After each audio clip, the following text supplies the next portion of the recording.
How's it going, everybody? Today we're going to be tying a green UV ice minnow. So for this jig I'm using a 1/16 ounce jig head. I've powder painted that with Chartreuse, and we're going to be using a Chartreuse uni thread. This one is 6/0.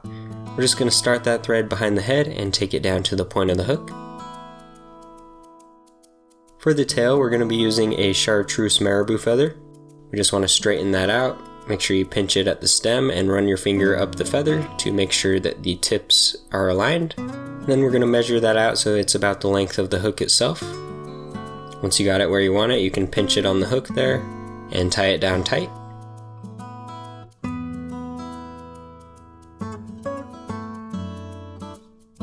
Once it's tied down nice and tight, you can cut the feather.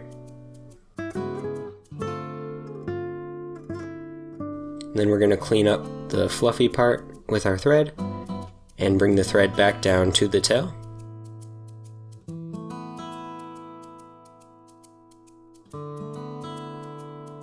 Make sure you check that out, and if you need to adjust it, you can. Just make sure it's nice and straight. For the body, we're going to be using this olive ice dub. So we're going to take a little clump of that and just stack the fibers. We want to take the fibers and just keep pulling them apart and lining them back up so that the ends line up. And once we do this a few times, it will make sure all the fibers are as lined up as possible.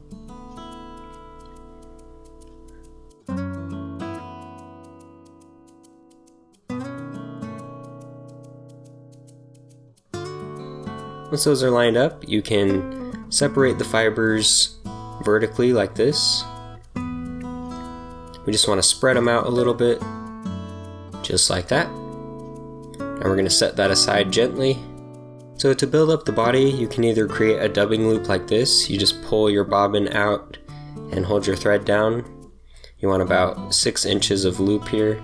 Just tie with your thread over that, and that'll create a nice little loop of thread that you can put your material in. But my preferred method is to split the thread instead. It can be a little tough to do that, so if it is, just use the dubbing loop, but I just like to split the thread like this.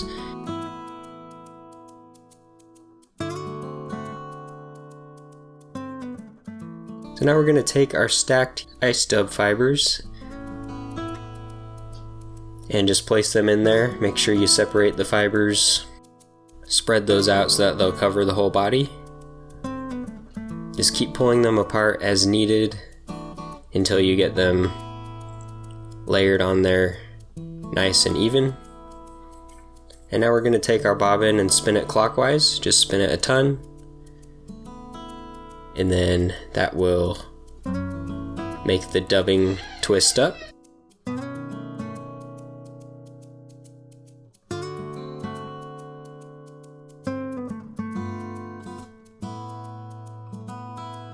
And once you have the nice layer of dubbing, you can start wrapping that. Once you get your first wrap, you can twist it up a bit more. And then we're just going to continue the wraps. Make sure you pull all the fibers from the previous wrap back as you do the new wrap. And then you want each wrap to be pressed against the last. Just like this. And if you run out of dubbing a little short, you can add some more. So I'm just going to add a little bit more there.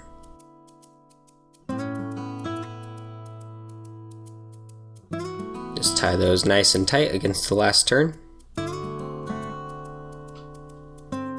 Alright, that looks perfect. Now we're going to grab our little Velcro and just brush that out. Make sure you get the underneath and just brush it along the entire jig. Pull out any loose fibers that want to come out.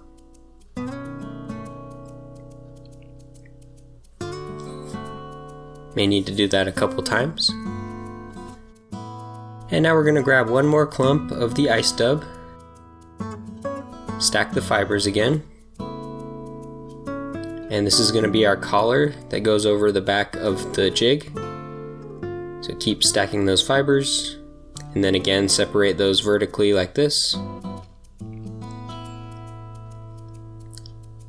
And now we're going to place the fibers parallel with the hook shank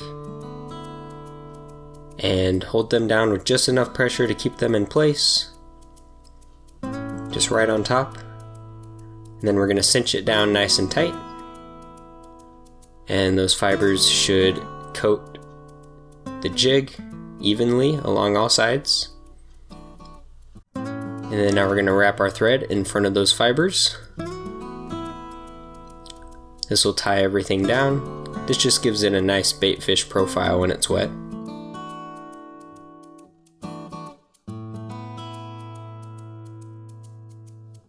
So now we're going to wet finish. Just pull all those fibers out of the way and then do a 5 or 6 turn wet finish.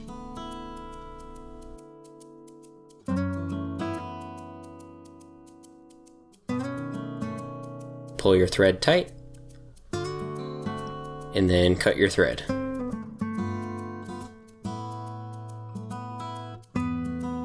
And now we're going to pull out any of the loose fibers from the new dubbing that we just tied in.